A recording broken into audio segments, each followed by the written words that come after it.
Yun oh. Ganda ng araw pare, like. Let's go. Uy, grabe naman yan, Lods. Sheesh. Okay. Basta mga suabe. Ganda ng araw ah. Hindi na ako magpapaligoy-ligoy pa ano.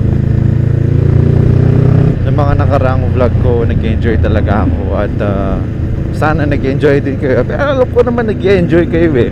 Hindi lang kayo masyadong active sa comment section, pero alam ko nag-enjoy kayo sa mga pinagkagawa ko sa vlogging pare. Yun nga, nag-enjoy ako sa mga nakaraang vlog ko. At lagi ko sinasabi, explore the world pare. Explore nyo yung mundo. Napakalaki ng mundo. Lagi ko sinasabi na explore nyo ang inilikha, dahil napakaganda nito. At sinabi ko din sa last vlog ko na yung susunod na vlog natin ay long ride. Long ride. At eto na yun.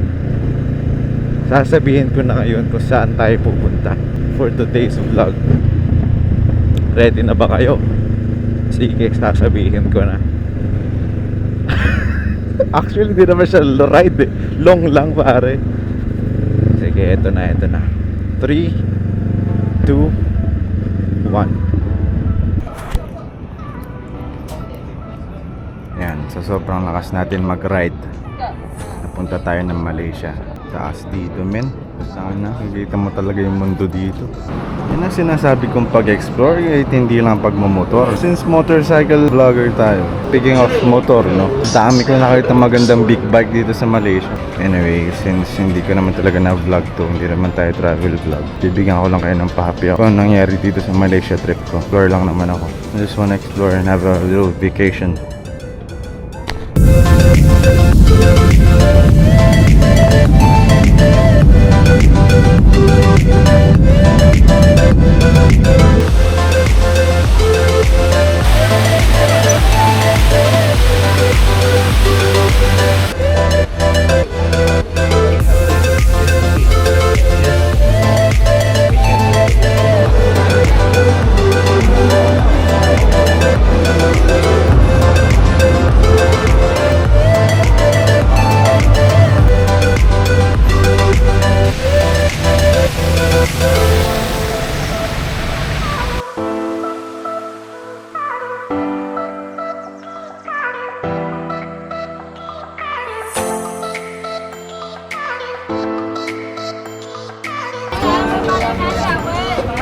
I'm hungry.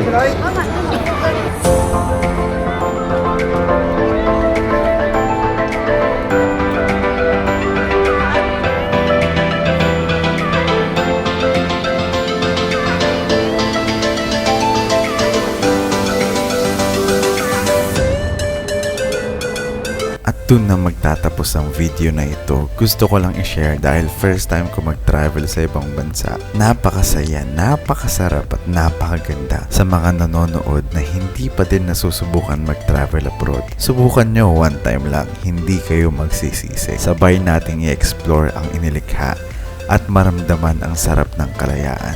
Anyway, dahil nakabalik na tayo sa Pilipinas, balik na rin tayo sa Moro Vlogging. Susubukan nating dumalo sa pinakamalaking classic motorcycle event kada taon ng month of May.